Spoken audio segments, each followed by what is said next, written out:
Joining us now, Kentucky Congressman and House Oversight Committee Chair James Comer. Congressman, welcome. We know yours is the first hearing in this investigation to start off tomorrow. Do you have assurances that the Secret Service director is indeed going to be there? Well, she told us yesterday that she was going to be there. We fully expect her to be there. I subpoenaed her, so she's going to have to honor that subpoena or she's going to pay the price. The American people have lots of questions, and they deserve answers. And this hearing tomorrow will serve as the beginning of that process to get answers for the American people as to what went wrong with an agency that has a no-fail mission.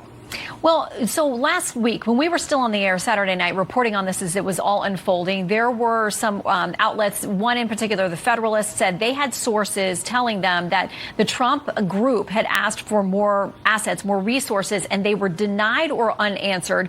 The next day, we got this from the Secret Service. There's an untrue assertion that a member of the former president's team requested additional security resources and those were rebuffed.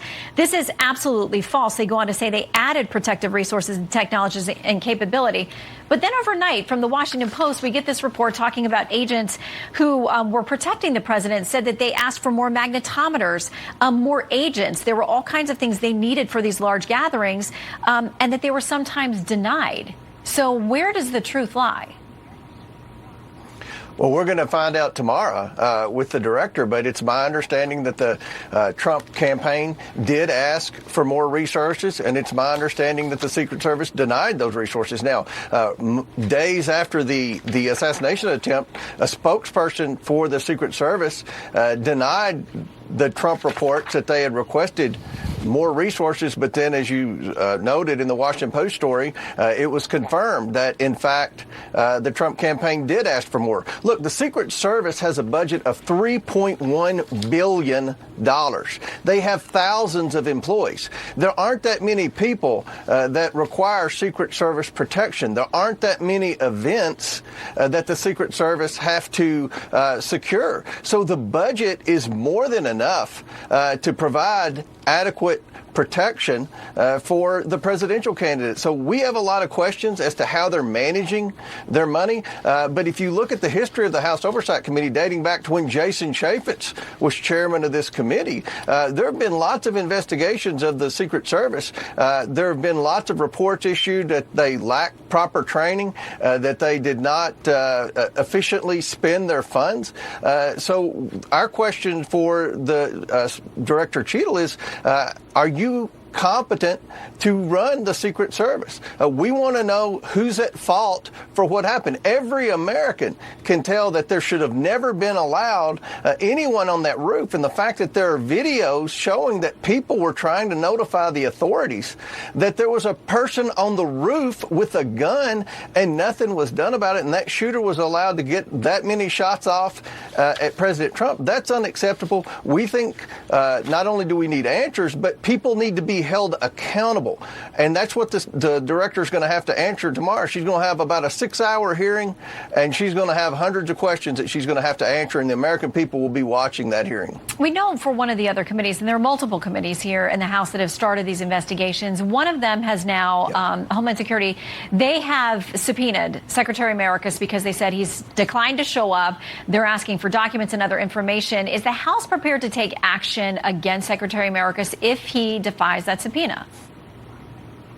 I hope so. We've already impeached him in the House, and then the Senate just turned a blind eye to the debacle at the southern border. If you look at all the agencies under the Homeland Security banner, FEMA, the Secret Service, Border Patrol, I mean, Mayorkas clearly is not up to the job. I mean, Mayorkas has been a disaster for the American people. You name the agency, and there are 19 agencies under Homeland Security. That Homeland Security was created after September 11th. You made a bunch of bureaucracies even more bureaucratic, and then you have a leader like Mayorkas, who I have zero confidence in. I think the Republican conference has already expressed our confidence level in Mayorkas by the fact that we have already impeached him. So it's not surprising that when the assassination happened. Our committee communicated quickly with Director Cheadle and the Secret Service, but then days later, the Homeland Security stepped in and tried to cut off that communication. Homeland Security tried to block Cheadle from coming to testify to our committee when she had already agreed to testify. That's when I issued the subpoena. Now she has to come, but we shouldn't have to issue a subpoena. Director Cheadle should want to be transparent with the American people. This is one of the darkest days in the history of America. This was a huge debacle. And yet the American people 1 week later have no answers to the many questions that we have. This has been a public relations disaster for the Secret Service.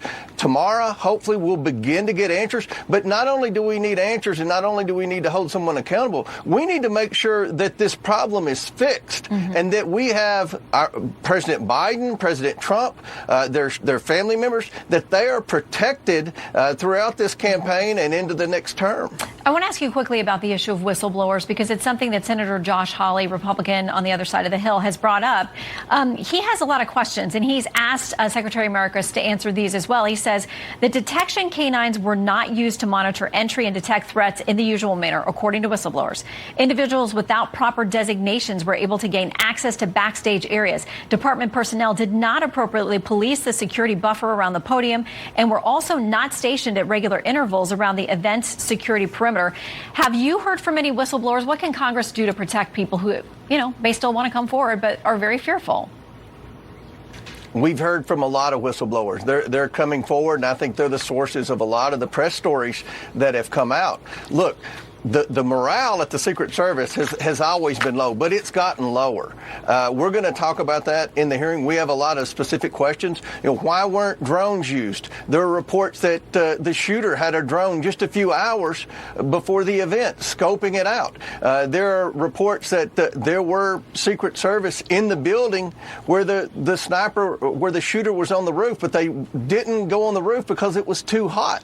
We have lots of questions, and look, this director has done nothing over the past 7 days to assure the American people that she's able to lead the Secret Service and that the problems have been resolved. I think we've got an agency in peril here. The American people are restless, whether you're a Republican or Democrat. Every American is outraged that we have a Secret Service with a budget of $3.1 billion with thousands of employees that failed to identify this threat to President Trump. Yeah. How many other threats are out there, and will this trigger more events where there are copycat shooters and people like that? We've got to instill confidence in the American people that we have a Secret Service that's up to the job, and right now I don't think we have that. Well, we will be watching, everyone will, this hearing tomorrow. We know that there are scores and scores of good people who work in Secret Service who are risking their lives every day, and you need answers from leadership, so we'll watch. Chairman, thank you.